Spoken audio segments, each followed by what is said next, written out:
Riyadh, Kingdom of Saudi Arabia. Part 2 by Cheeper. Featuring the red sand, I've been standing right there all the edge of the along, world, even though it's been unspoken. the King Abdullah Park, I'm only waiting for you, just wait. and the Wadi Namar waterfalls. As Saudi Arabia's capital, Riyadh is a cultural hub that seamlessly presents ancient fortresses with modern glass skyscrapers standing side by side. Even though Riyadh is an immense city with nearly 1,800 square kilometers, it is in its modest historic center, or downtown, where most of the interesting attractions are located, including remnants of the old city walls that once protected this ancient stop along the desert trade route. Riyadh, and Saudi Arabia in general, are not a typical destination for most travelers, especially Americans, but the country is campaigning to change that with the recent introduction of a new online visa scheme that allows easy access to the country with a single entry visa, within a 30-day period. Now, what are the best places to visit in Riyadh and what shouldn't you miss seeing there? Here are the city's historic and modern highlights. The red sand. The air is dry and the temperature is hot. The rocky outcrops on our left are barren and weather-beaten. Then the terrain takes a sudden change and we find ourselves looking at a mass of windswept dunes. This is our target destination. For today we have ventured to the red sand dunes Riyadh for an ATV experience. A dune is a landform composed of wind or water-driven sand. It typically takes the form of a mound, ridge, or hill. An area with dunes is called a dune system or a dune complex. A large dune complex is called a dune field, while broad, flat regions covered with windswept sand or dunes with little or no vegetation are called ergs or sand seas. Dunes occur in different shapes and sizes, but most kinds of dunes are longer on the stoss or upflow side, where the sand is pushed up the dune, and have a shorter slip face in the lee side. The valley or trough between dunes is called a dune slack. Dunes are most common in desert environments, where the lack of moisture hinders the growth of vegetation that would otherwise interfere with the development of dunes. However, sand deposits are not restricted to deserts, and dunes are also found along seashores, along streams in semi-arid climates, in areas of glacial outwash, and in other areas where poorly cemented sandstone bedrock disintegrates to produce an ample supply of loose sand. Subaqueous dunes can form from the action of water flow, fluvial processes, on sand or gravel beds of rivers, estuaries, and the seabed.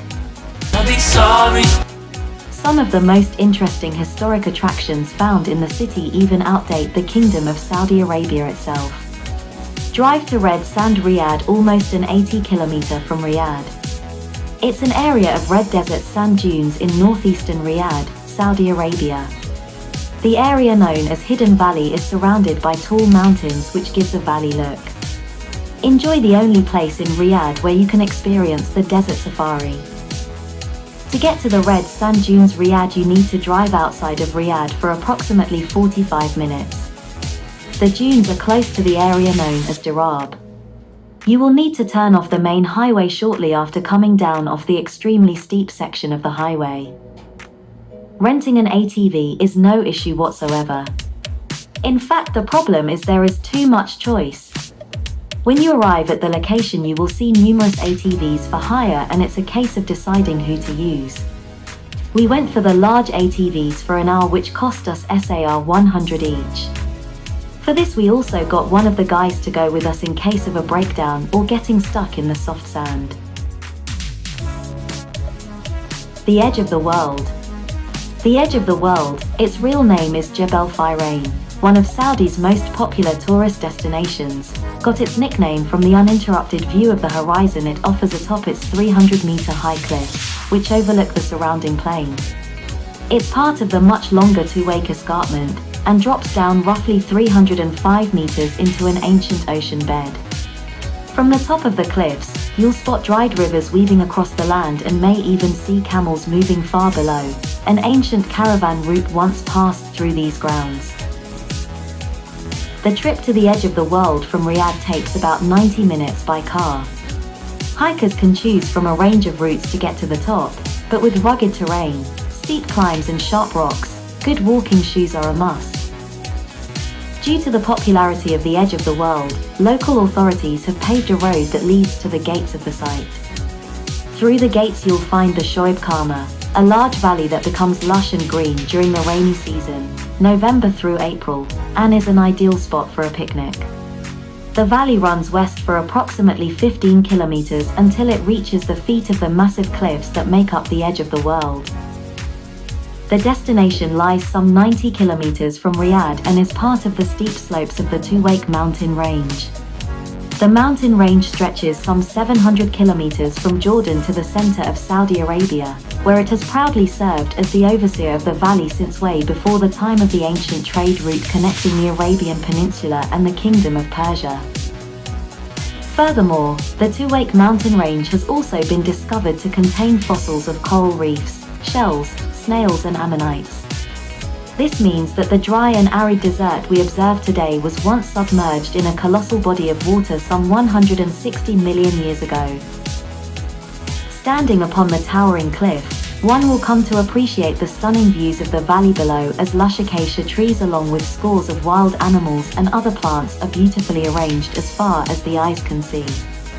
The occasional herders with their livestock can also be spotted from time to time making their way through the winding rivers drained of their charge. The edge of the world's exalted position allows for the occasional fog, rendering it beautiful and heart-wrenching at the same time. The fog accentuates the naturally occurring edge carvings dating back millions of years. Observing the surroundings from the summit at such a time means availing oneself to an otherworldly view as time seemingly calls to a halt. Adventurers also frequent the edge of the world to partake in activities such as hiking, camping, horseback and camel riding as well as quad biking, all available in the nearby Acacias Valley. This camping ground also provides the perfect opportunity for anyone to observe an exceptional desert sunset and a starry sky. The King Abdullah Park. King Abdullah Park, formerly Al Malaz Square, is an urban park and former horse racecourse in Al Malaz, Riyadh, Saudi Arabia, located adjacent to Prince Faisal bin Fahd Stadium. Covering an area of 31.8 hectares, 79 acres, the square served as an equestrian field from the early days of the country's unification till 2002, before being reopened as the largest public park in the kingdom in 2013.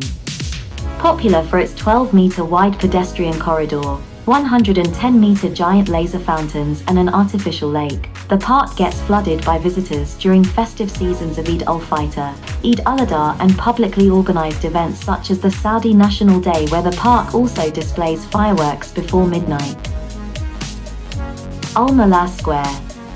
Soon after the establishment of Saudi Arabia in 1932 by King Abdulaziz, Al Malaz Square held horse racing events for the monarch, which was his favorite sport, and the locality surrounding it eventually got identified as Al Malaz. After the ascension of King Saud in 1953, he initiated the relocation of government ministries from Jeddah to Riyadh and launched a housing project for the employees, thereby turning the area into an urban neighborhood between 1953 and 1957 and gradually making it hard for the sustainability of horse racing. In 1965, with King Faisal's ascent, Prince Abdullah and Prince Salman pushed for the establishment of the Equestrian Club in the square. Prince Salman instructed the Ministry of Labour and Social Affairs to issue a resolution for the establishment of the Jockey Club, which was followed by a royal decree from King Faisal that handed over the club's presidency to Prince Abdullah. The square was also a popular destination for several foreign dignitaries and head of states between 1968 and 2002, including Queen Elizabeth II, Giovanni Leone, Indira Gandhi, Qaboos bin Said, Valerie Diestering, etc. By the fall 1990s, Al Malaz had become a bustling commercial and residential neighborhood, which made it difficult for the square to host horse racing. In 1997, Crown Prince Abdullah instructed plans to relocate the Equestrian Club to the outskirts of Riyadh and intended the square to be turned into a public park, and its preparation neared in 2001. King Abdullah Park is the largest park in Riyadh, located in Al Malaz, south of the city center. The park is famous for its dancing water fountain displays, sprawling green lawns, and vibrant gardens. It's also a runner's dream, with wide stone and brick paths spanning across 318,000 square meters. The main path follows the ovoid perimeter of the park for about 2 kilometers, but there are lots of interior walkways and more paths circling the stadium to the south. It's a safe, well-lit space to run at night, when the fountains are at their most impressive and the heat has dissipated. Wadi Namar Waterfalls. Natural Wadi Park with picnic, sports and play facilities. Enjoying one of the few natural lakes in Riyadh. The area can become very busy and overcrowded, but so is the whole of Riyadh. The waterfall is a particular sight, especially viewed from the Wadi Namar promenade at night. If you are looking for the perfect place to bond with family and friends, Wadi Namar, south of Riyadh, is surely the one. Its cool scenery of a dam, a lake and modern park that includes a beautiful waterfall keeps visitors coming back for more. The beautiful valley that runs down to Wadi Hanifa, another popular picnic spot in Utica district, has separate amenities for its male and female visitors, including washrooms with ablution facilities and places marked for prayers with prayer mats available. Wadi Namar has undergone an extensive project restoring its green cover. More than 520 palms were planted across the pedestrian walkways, while the heart of the valley received more than 9,500 trees to add to its scenic beauty.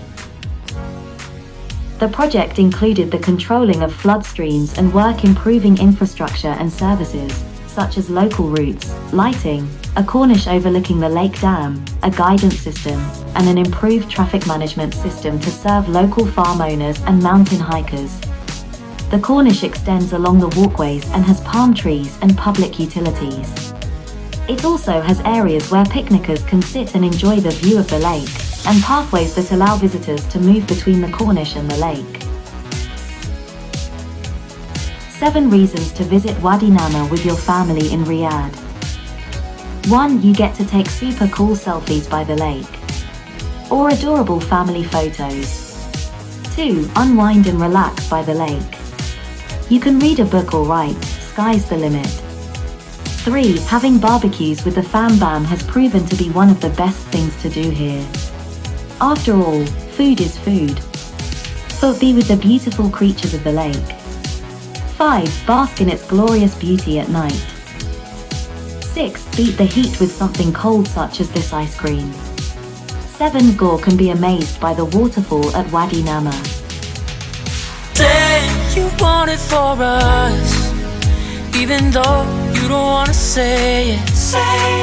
Even saying it softly, with no words. You whisper with your eyes. I'm waiting for you, just waiting for you to give it enough. No, I'm begging for you, just waiting for you to show me.